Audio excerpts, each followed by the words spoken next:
Ladies and gentlemen, thank you for joining New LDL Protocols. Your host for today is Melissa Ottinger. Ms. Ottinger, you may begin. Good afternoon. This is Melissa, and I wanted to thank everybody for joining the Disparities in Cardiac Health Program March webinar. Today we're going to be discussing some new LDL protocols. Some announcements before we get started. Make sure that you follow MPro on Twitter, Facebook, and LinkedIn. Our next newsletter will be coming out the first week of April, so watch your email inboxes for that. Quarter 5 data will be due April 15th. Please email dash@mpro.org if you require technical assistance in pulling data. Also, the DASH team is currently scheduling meetings to discuss all previous data and interventions with all the practices. If you have not received a call, please email someone on the DASH team so we can get that set up. Also, if you have any topics that you would like to explore on our listserv, please email them to dash@mpro.org and we can help you with posting them to the listserv. We have some information on upcoming webinars. The next DASH webinar will be on April 16th. MPro is also going to be holding a PQRS webinar in May, and we will have a date announced in the near future. We also have a behavioral health team here at MPro, and they're hosting a webinar on April 10th from 12 to 1 in regards to integrating behavioral health and primary care. Their speaker will be Stuart Butler, PhD, MBA, Regional Director of Inpatient Psychiatry and Continuing Care at Kaiser Permanente. This learning session will also provide 1 hour of continuing education credit, and this is approved by the Michigan Social Work Continuing Education Collaborative. If you wish to attend this webinar, please email dash@mpro.org and we will forward all the required information.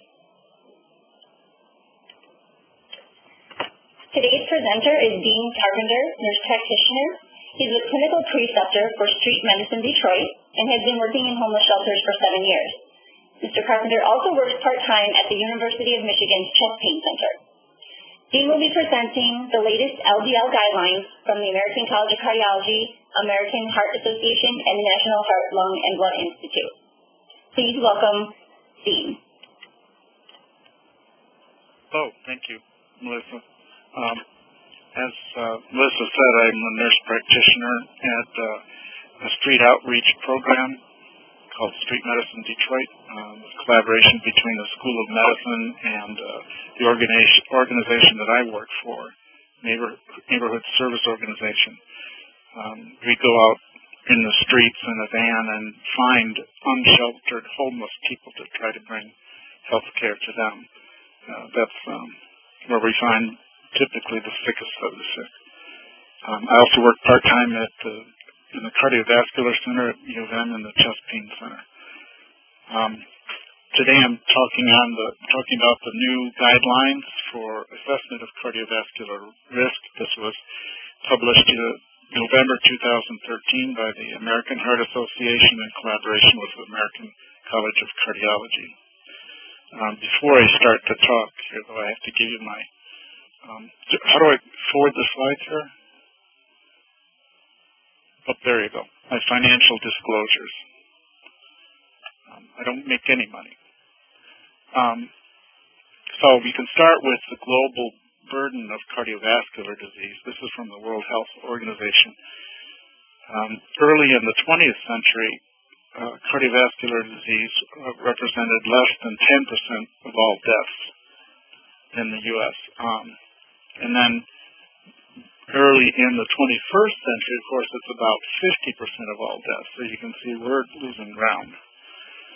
And that will be about 25 million lives annually. So the tool that we used to use was the Framingham Study. I'm sure a lot of you are familiar with that. That study was actually instituted in 1948. They were following about 5,000 people in Framingham, Massachusetts. That study elicited a lot of things that we take for granted now. In the 60s, they first noted that cigarette smoking affects your heart your cardiovascular risk, as well as high cholesterol and high blood pressure. They eventually identified other risk factors, and in the 80s noted that high-density lipoproteins lowered your risk of atherosclerotic cardiovascular disease. And then they finally published the risk calculator in the 1990s, and that's what we have been using in the Chest Pain Center until recently. And they found that generally the lifetime risk of hard cardiac events was about 50% in men and 33% in women. But the Framingham left something to be desired. There were only 7 criteria that you could use to assess cardiovascular risk. And here the Journal of Royal College of General Practitioners did a study to look at the risk score in lower socioeconomic groups and found it something to be desired. They didn't reach a good risk assessment. They tended to underestimate the risk in lower socioeconomically cohort, and then that was likely to result in less availability to preventative treatments in that population. So,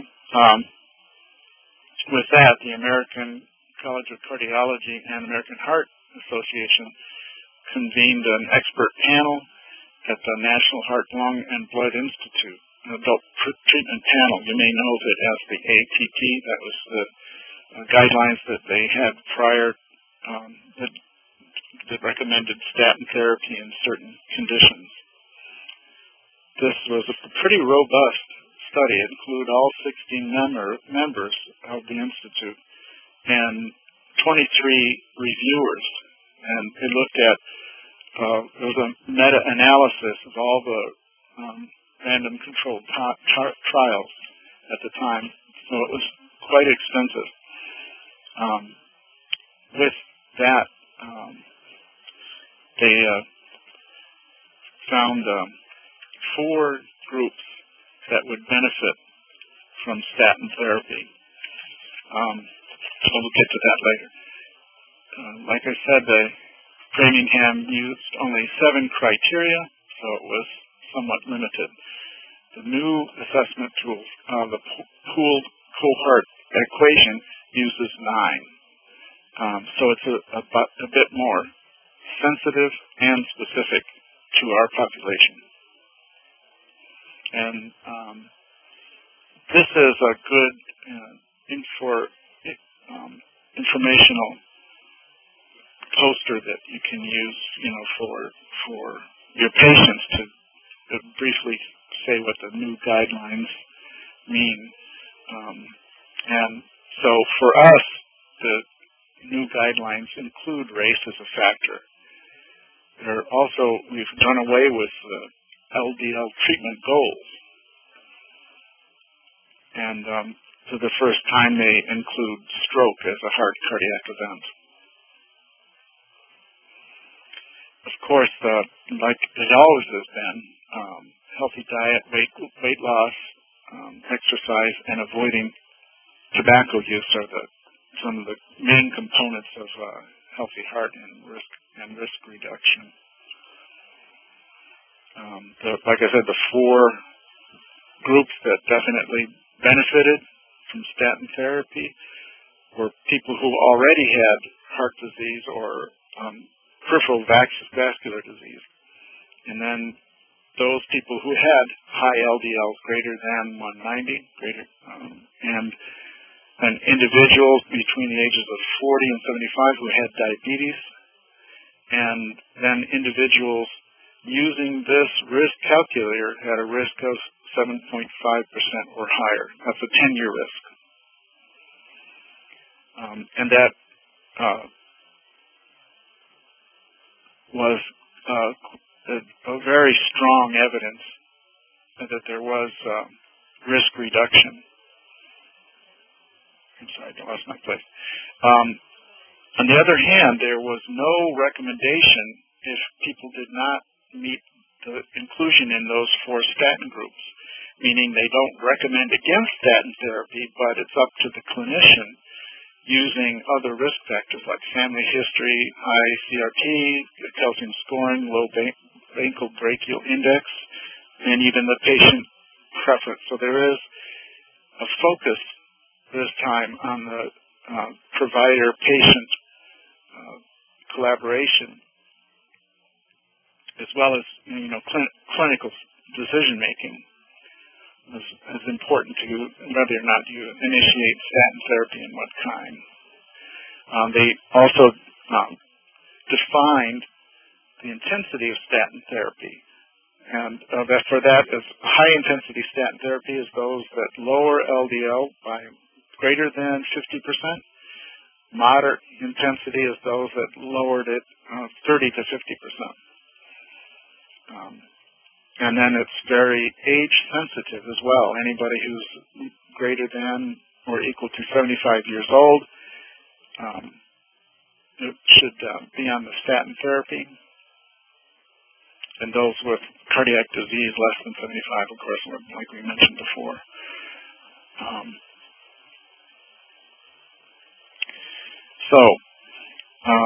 Using this equation, I plugged in some of my numbers to kind of play around with this and see what I would come up with. And these were my cholesterol numbers and blood pressure before I started on medications to control it. You can see my 10-year risk here was about 9%. And then if I optimized those therapies, it fell to 4.3%, so half. I cut my risk in half. So because the race was a new factor in this equation, in this risk assessment, I changed myself to an alter ego. I became African American and used the same numbers, same exact numbers, age and everything. My risk came up just modestly from 9.9% to 12%.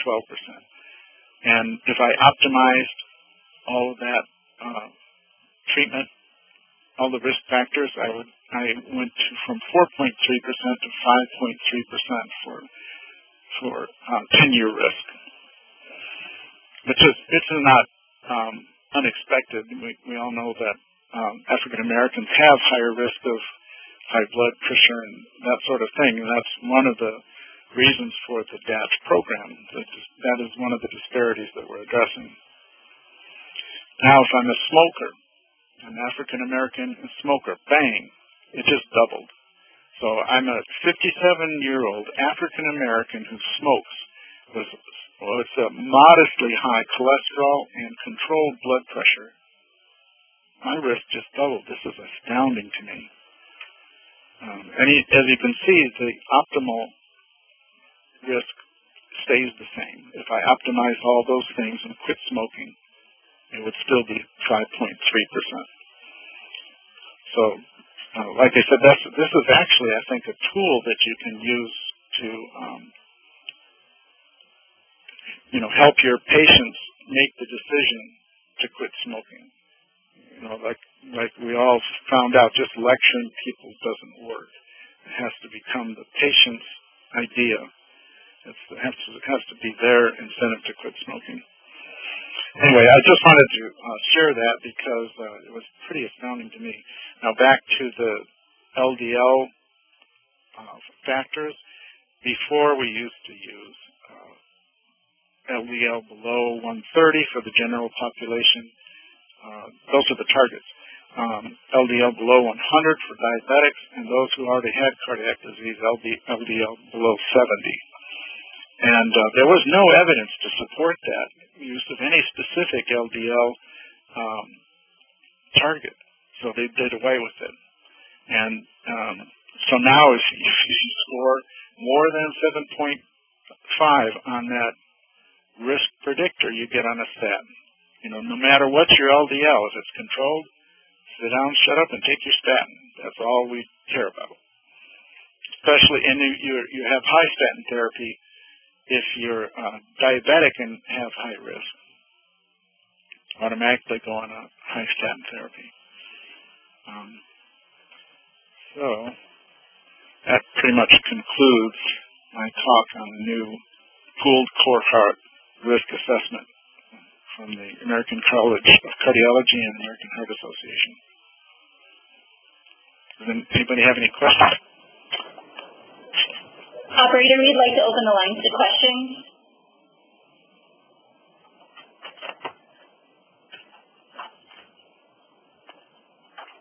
Ladies and gentlemen, if you'd like to ask a question, please press the number 1 key now. Again, ladies and gentlemen, if you'd like to ask a question, please press the number 1 key now. My answers are always confident and frequently correct.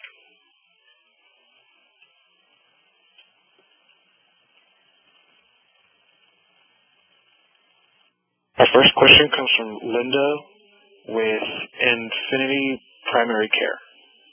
Thank you. Can you tell me a little bit more about, when you talk about the risk assessment, is that the Framingham that you're making reference to? No, and if so, it's called the pooled cohort equation.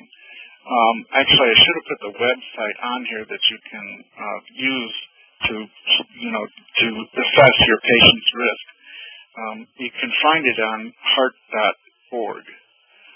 Dean, if you send the link to either myself or Sylvia, we can email that out to all the participants. Okay.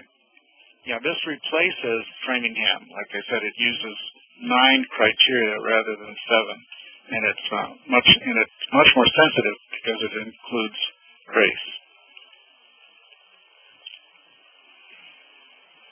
all right, thank you very much.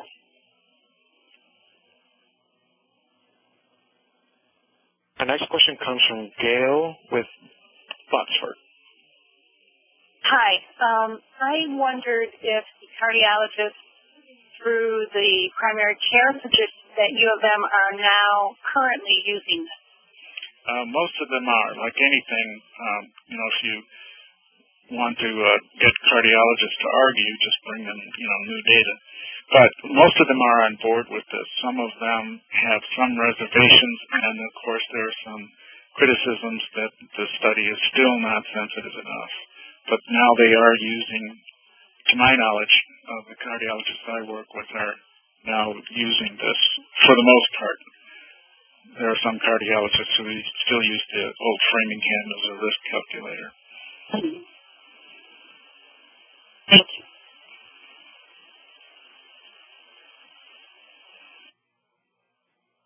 There are no more questions in queue. Okay, well, I wanted to thank Dean for presenting this important information. Once he emails me the link for the risk calculator, I will send that out to all participants on today's call. We have a brief survey. If you could please take that before you log off. And this concludes our call for today. Thank you.